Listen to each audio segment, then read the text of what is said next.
Good morning friends, welcome to the prelims booster session. आज का पहला टॉपिक है India Middle East Europe mega economic corridor. इसको हम इंडिया अरेबिया यूरोपा कॉरिडोर भी कह रहे हैं। तो ये टॉपिक आपके इंटरनेशनल रिलेशंस के लिए इंपॉर्टेंट है।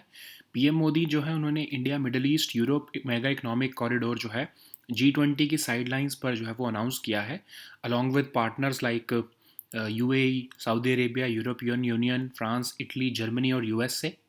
तो पीएम मोदी ने जो है ये रेल और शिपिंग कॉरिडोर अनाउंस किया है, जिससे कि इंडिया को मिडल ईस्ट और यूरोप के साथ कनेक्ट किया जाएगा।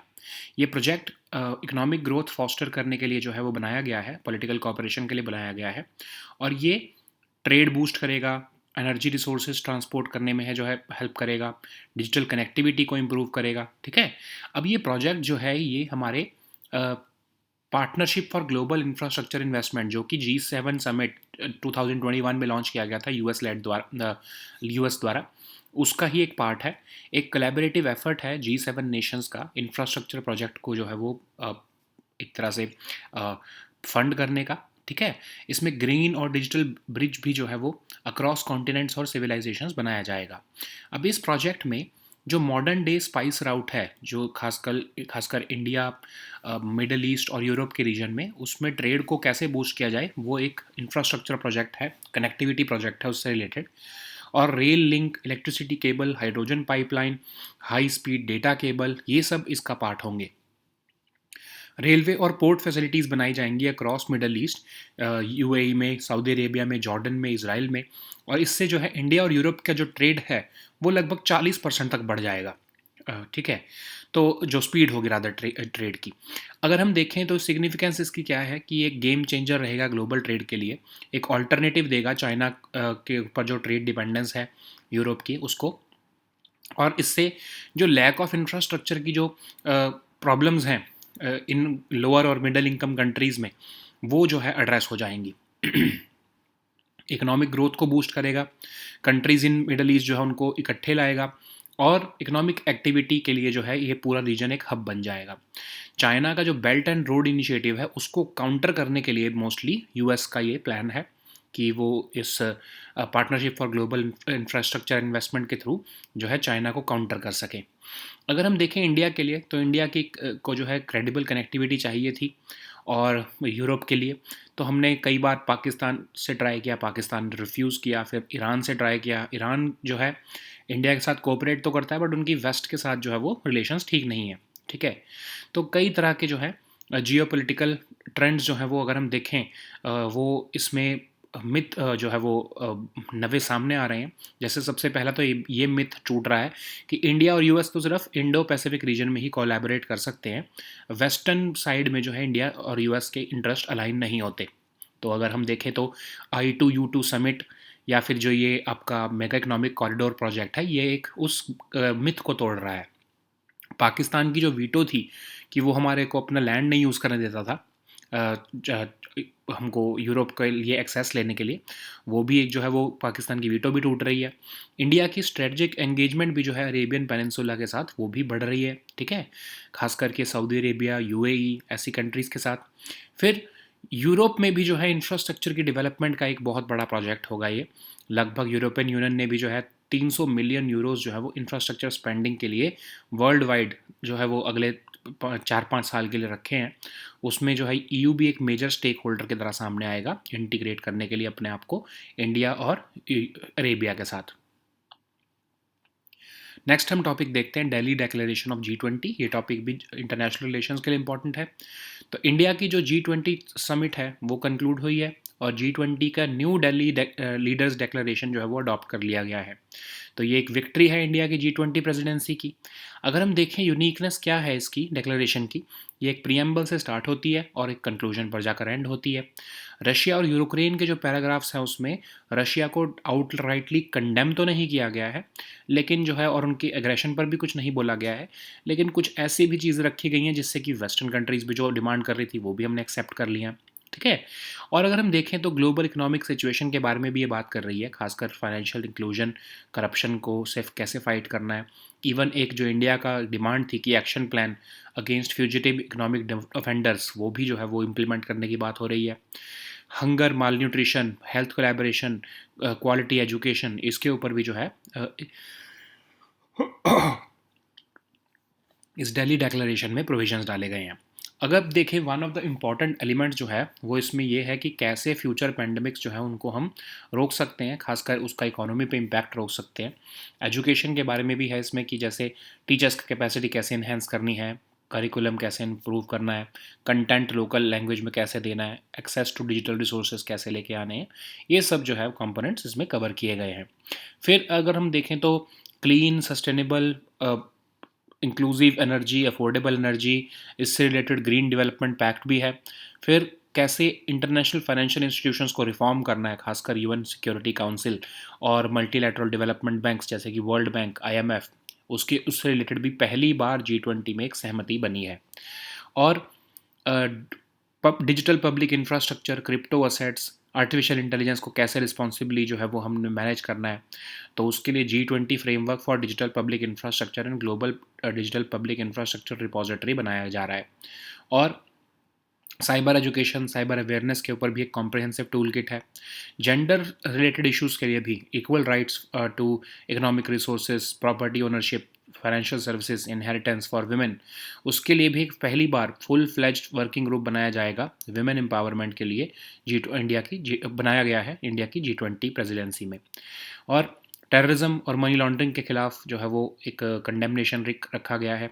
कैसे मोर इंक्लूसिव वर्ल्ड बनाया जाए, उसके लिए जो है अफ्रीकन यूनियन की भी परमानेंट मेंबरशिप जो है वो G20 में एक्सेप्ट कर ली गई है। ठीक है। अब दिल्ली के पर्सपेक्टिव से जो है एक विजन रखा गया है, जो आने वाली कंट्रीज़, जो आने वाली प्रेसिडेंसीज़ हैं, जैसे कि ब्राज़ील 2024 में, साउथ अफ्रीका 2025 में, यूएस 2026 में, उसको आगे कैसे जो है वो कैरी फॉरवर्ड करेंगी, उसके ऊपर भी एक विजन रखा गया है। ठीक है। नेक्स्ट हम टॉपिक देखते हैं ग्लोबल बायोफ्यूल्स अलायंस। ये टॉपिक भी आपके इन्वायरमेंट के लिए इंपॉर्टेंट है। तो एक ग्लोबल बायोफ्यूल्स अलायंस भी जो है प्राइम मिनिस्टर मोदी ने G20 समिट के साइडलाइंस पर लॉन्च किया है। इसमें ब्राज़ील, इंडिया और यूएस जो है वो इकट्ठे काम करेंगे और जो है वो कंट्रीज़ की एजेंसीज ग्लोबल बायोफ्यूल अलायंस को एक तरह से बल देंगी। ठीक है। तो ये एक इंडिया लेड इनिशिएटिव है। एक अलायंस बनाया गया है गवर्नमेंट्स का, इंटरनेशनल ऑर्गेनाइजेशंस का, इंडस्ट्री का, to facilitate adoption of biofuels. और मोटिव ये है कि बायोफ्यूल्स को एक की एनर्जी ट्रांजिशन की तरह पेश किया जाए, जिससे कि जॉब्स और इकोनॉमिक ग्रोथ दोनों में कंट्रीब्यूशन मिले। कैपेसिटी बिल्डिंग एक्सरसाइजेज भी जो है ये कंट्रीब्यूट करेगा GBA। ठीक है। एक वर्चुअल मार्केट प्लेस देगा इंडस्ट्रीज़ को, कंट्रीज़ को, इकोसिस्टम प्लेयर्स को, की स्टेक होल्डर्स को फैसिलिटेट करने के लिए। और ये डेवलपमेंट, अडॉप्शन और implementation of internationally recognise standards भी करने वाला है। ठीक है। अगर हम देखें तो इसमें कौन कौन सी कंट्रीज़ और जो है वो पार्टनर हैं या इंटरनेशनल ऑर्गेनाइजेशंस पार्टनर हैं, तो G20 कंट्रीज़ में से 7 कंट्रीज़ पार्टनर हैं इसकी। G20 इनवाइटी कंट्रीज़ जो कि इसको सपोर्ट कर रही हैं वो हैं Bangladesh, Singapore, Mauritius, UAE। Non G20 countries जो कि इसका पार्टनर है वो भी यहाँ पर मेंशन है, Iceland, Kenya etcetera. World Bank, Asian Development Bank, World Economic Forum, World LPG Organisation, UN Energy for All, ऐसी जो है 12 इंटरनेशनल ऑर्गेनाइजेशंस भी इसके पार्टनर हैं। अब इसमें जो US और ब्राज़ील और इंडिया का ही इतना बड़ा क्यों एक रोल है, क्योंकि US 52%, ब्राज़ील 30% और इंडिया 3% जो है वो मतलब टोटल 85% जो है शेयर इन प्रोडक्शन एंड जो है वो बायोफ्यूल्स का या फिर खासकर एथनॉल का, वो इन तीनों कंट्रीज़ में ही हो रहा है। और बायोफ्यूल्स की जो है सिग्निफिकेंस ये है कि ये रीन्यूएबल फ्यूल्स हैं जो कि बायोमास से जो है डिराइव किए जाते हैं। कई गुना ये क्लीनर होते हैं और दैन कन्वेंशनल फ्यूल्स। और एक तरह से कॉमन ग्लोबल गुड्स को जो है ये कैटर करेंगे, क्लाइमेट चेंज मिटिगेशन में हेल्प करेंगे। इनकी सप्लाई को सिक्योर रखना इस अलायंस का एक बहुत बड़ा ऑब्जेक्टिव होगा, और अफोर्डेबल रखना भी। अगर हम देखें इंडिया के लिए क्या सिग्निफिकेंस है इसकी, तो voice of the global south की तरह जो है इंडिया इसमें सामने आया है। इस कोलैबोरेशन से इंडिया को और अपॉर्चुनिटीज़ मिलेंगी, इंडियन इंडस्ट्रीज़ को अपनी टेक्नोलॉजीज़ एक्सपोर्ट करने में, इक्विपमेंट एक्सपोर्ट करने में। इंटरनेशनल एनर्जी एजेंसी ने कहा है कि 3 से लगभग 5 गुना ज़्यादा बायोफ्यूल्स की ग्रोथ देखने को मिलेगी 2050 तक, क्योंकि हमने सबने नेट ज़ीरो टारगेट्स रखे हैं। ठीक है, कंट्रीज़ ने। और इससे जो है कंट्रीज़ की कार्बन फुटप्रिंट को जो है वो भी कम करने में हेल्प होगा। ठीक है। नेक्स्ट हम टॉपिक देखते हैं कोणार्क टेम्पल व्हील। ये टॉपिक आपके आर्ट एंड कल्चर के लिए इंपॉर्टेंट है। तो एक रेप्लिका कोणार्क व्हील का रखा गया था, सन टेम्पल जो कोणार्क का है उसका, पीएम मोदी के वेलकम हैंडशेक के लिए, उसकी एक बैकड्रॉप देने के लिए G20 लीडर के समिट में। तो कोणार्क टेम्पल व्हील क्या है? 13th सेंचुरी में इसको बनाया गया था किंग नरसिम्हा देवा वन के रेन के टाइम पर। टाइम को सिंबलाइज कर रहा है, ये एक रोटेटिंग मोशन में काल चक्र बेसिकली दिखा रहा है, कॉन्टिन्यूस चेंज को दिखा रहा है। Konark sun temple eastern shores of India में लोकेटेड है। 1250 सीई में किंग नरसिम्हा देवा वन ने इसको बनाया था। एक यूनेस्को वर्ल्ड हेरिटेज साइट है 1984 से, ठीक है। मेन डाइटी इसमें जो है सन गॉड है, ठीक है, सूर्य गॉड, और एंगुलर फॉर्मेट में इस टेम्पल को बनाया गया है। कलिंग और ओडिशा स्टाइल ऑफ आर्किटेक्चर इसमें फॉलो किया गया है। नेक्स्ट हम टॉपिक देखते हैं, one sun one world one grid initiative. Environment के लिए टॉपिक इंपॉर्टेंट है। तो एक डे लॉन्ग कॉन्फ्रेंस इसके ऊपर जो है वो ओसो वॉग इनिशिएटिव के ऊपर होल्ड की गई है न्यू दिल्ली में। तो ये इसका पहली बार जो आइडिया है ओसो वॉग इनिशिएटिव का, प्राइम मिनिस्टर मोदी जो है उन्होंने first assembly of international solar alliance के टाइम पर अक्टूबर 2018 में रखा था। और इसका इनिशिएटिव का एम ये है कि कैसे एनर्जी सप्लाई अक्रॉस बॉर्डर जो है उसको कनेक्ट किया जा सके, डिफरेंट रीजनल ग्रिड्स को एक कॉमन ग्रिड से कैसे कनेक्ट किया जा सके, और रीन्यूएबल एनर्जी रिसोर्सेज खासकर सोलर एनर्जी के पोटेंशियल को रियलाइज किया जाए। इसको स्पेयर हेड कौन कर रहा है? Government of India, government of UK, international solar alliance के साथ और वर्ल्ड बैंक ग्रुप के साथ एक global coalition of national governments बनाकर देगा ये, ठीक है। कंस्ट्रक्शन ऑफ न्यू इंफ्रास्ट्रक्चर जो चाहिए होगा वर्ल्ड को क्लीन एनर्जी के लिए, उसको जो है ये एक बल देगा। फिर अगर इसको देखें कब कंप्लीट हो रहा है, तो अगले 5 साल में लगभग कंप्लीट कर दिया जाएगा इंटरनेशनल सोलर अलायंस द्वारा। अब इंटरनेशनल सोलर अलायंस क्या है? एक इंटर गवर्नमेंटल ऑर्गेनाइजेशन जो कि 2015 में पीएम ऑफ इंडिया और प्रेसिडेंट ऑफ फ्रांस ने लॉन्च की थी, United Nations climate change conference जो कि पेरिस में हुई थी उस समय। और इसमें जो है टुवर्ड्स 1000 स्ट्रेटजी जो इसका एक मेन एम है इंटरनेशनल सोलर अलायंस का, कि $1000 बिलियन की इन्वेस्टमेंट हमने सोलर एनर्जी में डालनी है, लगभग 1000 मिलियन पीपल को सर्व करना है, 1000 gigawatts of Solar energy capacity install करनी है, और जो सोलर एमिशंस हैं उससे लगभग 1000 million tons of carbon dioxide every year बचानी है, ठीक है। तो इसका विजन भी यही है, let us together make the sun brighter. इसके हेडक्वार्टर कहाँ पर है? National Institute of Solar Energy, Gurugram, India. Next हम टॉपिक देखते हैं Bharat the mother of democracy portal. ये टॉपिक आर्ट एंड कल्चर के लिए इंपॉर्टेंट है। तो G20 लीडर समिट के समय मिनिस्ट्री ऑफ कल्चर ने एक पोर्टल लॉन्च की है जिसका नाम है Bharat the mother of democracy. अब ये पोर्टल जो है ये हिस्ट्री ऑफ डेमोक्रेसी दिखा रही है इंडिया की। 7000 साल पुरानी डेमोक्रेटिक एथोस जो है हमारी सिविलाइजेशन के, सिंधु सरस्वती सिविलाइजेशन 2019 तक, सिंधु सरस्वती सिविलाइजेशन से लेकर 2019 तक इंडिया में डेमोक्रेसी की कैसी प्रोग्रेस रही है वो ये दिखा रही है पोर्टल। 16 लैंग्वेजेस में अवेलेबल है। इसको 5 सेक्शंस में डिवाइड किया गया है। इसको किसने बनाया है? Indira Gandhi National Centre for the Arts, ठीक है। So now let us see all these topics in English.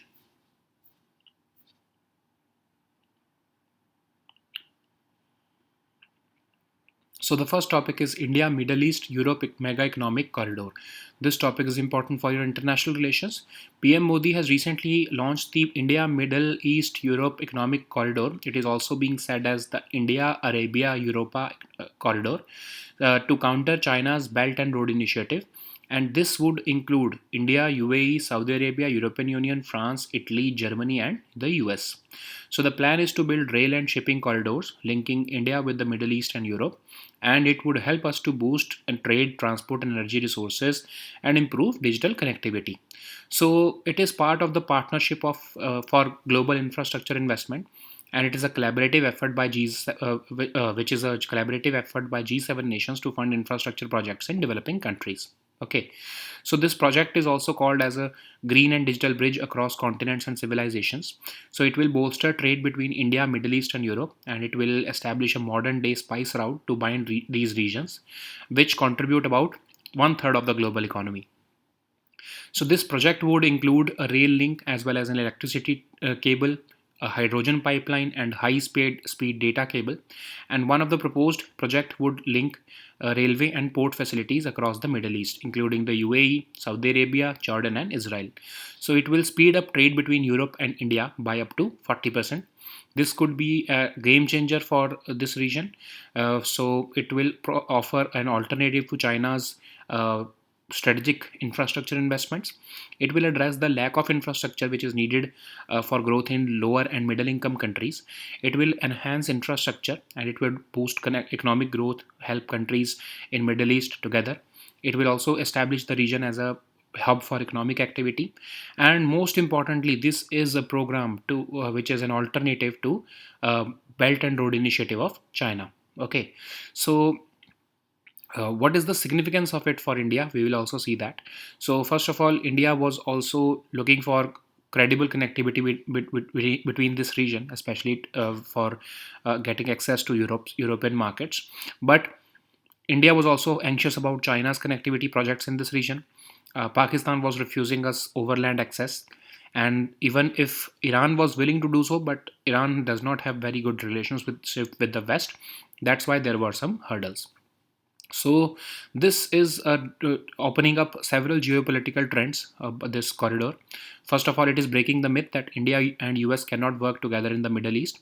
The I2U2 summit and the Abraham Accords, India-Abraham Accords, especially this India-Arabia Europa corridor uh, would be breaking this myth that India and US cannot work together in Middle East.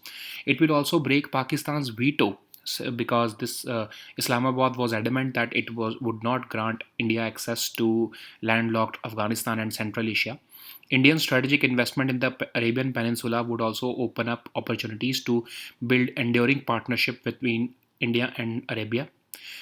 It will also mark mobilization of Europe into the infrastructure development in this region, because European Union has earmarked certain funds for infrastructure spending, and it will make EU a major stakeholder in integrating India and with Arabia and Europe. So the next topic is Delhi Declaration of G20. This topic is important for your international relations. So the leaders at India's G20 Summit 2023, they have unanimously arrived at this New Delhi Leaders Declaration.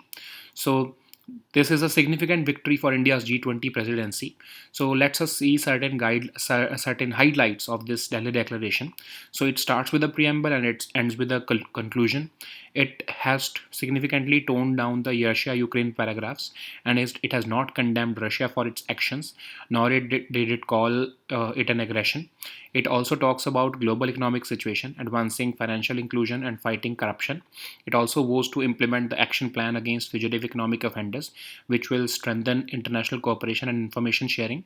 It is it will also it is also talking about eliminating hunger and malnutrition, health collaboration, and delivering quality education, among others. So one of the important elements is on how future pandemics can impact the economy. On education, it is talking about enhancing teachers' capacity, improved curriculum, content in local language, and access to digital resources. So it also stresses the need to implement clean, sustainable, just, affordable, and inclusive energy transitions. It speaks of reforming international financial institutions, for example, reforming the UN Security Council. It has been agreed for the first time in the G20. It also talks about reforms for better, bigger, and more effective multilateral development banks, including the World Bank and IMF. It also calls about managing debt vulnerabilities of low and middle income countries, which is basically a snub to China. And it is also containing chapters on digital public infrastructure, crypto assets, harnessing artificial intelligence responsibly. So the leaders have also agreed on a G20 framework for digital public infrastructure and global digital public infrastructure repository. So it also talks about a comprehensive toolkit which is aimed basically at improving cyber education and cyber awareness. Apart from that, for the first time, a decision was taken by India's G20 presidency to create a full-fledged working group on women's empowerment, and the aim is to promote equal rights for women in economic resources, property ownership, financial services, and inheritance. So it contains a strong condemnation of terrorism in all its forms and manifestations. Uh, African Union's permanent membership in the G20 has also been agreed on this in this forum, and that's why this is a watershed event for the G20 and even for the uh, India and Africa relations. Uh, it is also giving a broader pathway for the future presidencies like Brazil in 2024, South Africa in 2025, and US in 2026, so as to ensure that how this vision can be carried forward by these presidencies, the next presidencies. Okay. So the next topic is Global Biofuels Alliance. This topic is important for your environment section. So Global Biofuels Alliance has been formally launched by Indian Prime Minister on the sidelines of G20 summit in New Delhi. So it was being in work in progress mode since 2023 February, when Brazil, India, and US started announcing that they will work together and with other interested countries and agencies to develop this Global Biofuels Alliance. So this is an India-led initiative to develop alliance of governments, international organizations, and industry to facilitate adoption of biofuels. The aim is to position biofuels as a key to energy transition and contribute to jobs and economic growth. It will offer capacity building exercises. It will also mobilize a virtual marketplace so as to assist industries, countries, ecosystem players, and the key stakeholders in mapping demand and supply. It will also facilitate development, adoption, and implementation of internationally recognized standards, codes, sustainability principles. So, which countries and which organizations are members of it? So, 19 countries are members of it, 7 countries of G20. G20 invitee countries are 4: Bangladesh, Singapore, Mauritius, and UAE. Then there are certain non G20 countries also which are supporting it. Okay, like Iceland, Kenya, Guyana, Paraguay, Seychelles, etc. There are 12 international organizations also, like World Bank, Asian Development Bank, World Economic Forum, World LPG Organization, UN Energy for All, which are partners of these alliance. So these members will the major members of Global Biofuels Alliance constitute 85% share in production and about 81% consumption of ethanol. So USA holds the top position with 52% share, Brazil with 30% share, and India is just having 3% share currently. So, what is the significance of this initiative? So, this will have a significant. Biofuels are basically renewable fuels which are derived from biomass, and they are significantly cleaner than conventional fossil fuels. So, this launch of GBA marks a watershed moment in the quest towards sustainability and clean energy. It will also cater to common global goods for climate change mitigation, and this alliance will be focused on securing the supply of biofuels. So, what is its significance for India? So, it will present India as the voice of the global south, and this collaboration will also provide additional opportunities to Indian industries in the form of exporting technology and exporting equipment. As per the International Energy Agency, there will be about 3.5 to 5 times biofuels growth potential by 2050 due to net zero targets. It will limit the carbon footprint of the country's rapidly growing energy use also. So the next topic is Konark Temple Wheel. This topic is important for your environment section, in art and culture section.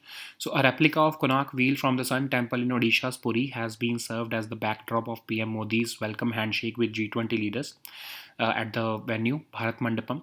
So Konark Temple Wheel was built during the reign of King Narasimhadeva I in 13th century. So it symbolizes time, Kal Chakra, as well as the progress and continuous change. So this Konark Sun Temple is located on the eastern shores of India. It was built in 1250 by King Narasimhadeva I, and it was in this present day temple has been declared as the UNESCO World Heritage Site in 1984. It implies that main deity, or this word Konark is a combination of two Sanskrit words. Kona basically means a corner, and Ark is the sun. So it basically implies that the main deity is the sun god, and the temple was built in an angular format. So it has been developed in, or it has been built in the Kalinga or Odisha style of architecture. Okay. So the next topic is also WOG initiative, or the One Sun, One World and One Grid initiative. This topic is important for environment section. A day-long conference on transnational grid interconnections for OSO-WOG was recently held in New Delhi. So the first idea of OSO-WOG initiative was put forth by Prime Minister Modi at the first assembly of International Solar Alliance in October 2018, and the initiative is aimed at connecting energy supply across borders. The vision is to connect different regional grids through a common grid and to realize the potential of renewable energy sources, especially the solar energy. The project is being spearheaded by the governments of India and UK in partnership with the International Solar Alliance and the World Bank Group. It will bring together a global coalition of national governments. It will accelerate the construction of the new infrastructure which is needed for the world powered by clean energy. So it is expected that this would be set up over the next few years by the International Solar Alliance. So, what is International Solar Alliance? It is an intergovernmental organization which was launched in 2015 by the Prime Minister of India and President of France at the United Nations Climate Change Conference, which was held in Paris. So this ISA is guided by its Towards 1000 strategy, which basically says that we have to mobilize $1,000 billion of investment in solar energy solutions by 2030, deliver energy access to 1000 million people using clean energy solutions, install 1000 gigawatt of solar energy capacity, and mitigate global solar emissions to the tune of 1000 million tons of carbon dioxide every year. So its vision is let us together make the sun brighter, and its headquarters is located in a National Institute of Solar Energy, which is in Gurugram, India. So the next topic is Bharat, the Mother of Democracy portal. This topic is important for your art and culture section. So, on the eve of G20 Leadership Summit, the Ministry of Culture has launched this portal called the Bharat, the Mother of Democracy. So, basically, this portal is showcasing the content on the history of democracy in India, showcasing 7,000 years of democratic ethos of our civilization, starting from the Sindhu Saraswati civilization or Indus civilization to 2019. And this portal is available in 16 languages. It has been divided into 5 sections and 22 subsections. It starts from the Indus Valley Civilization, Mahajanpadas, Ganatantra, Vijayanagar Empire, Mughal Emperor Akbar's reign, Constitution of India, and even elections of modern India, which are being held since 1952. Okay, so this website has been curated by the Indira Gandhi National Center for the Arts, IAGNCA. Okay, so these were our topics for today. We'll meet next time with the new topics. Until then, goodbye and take care.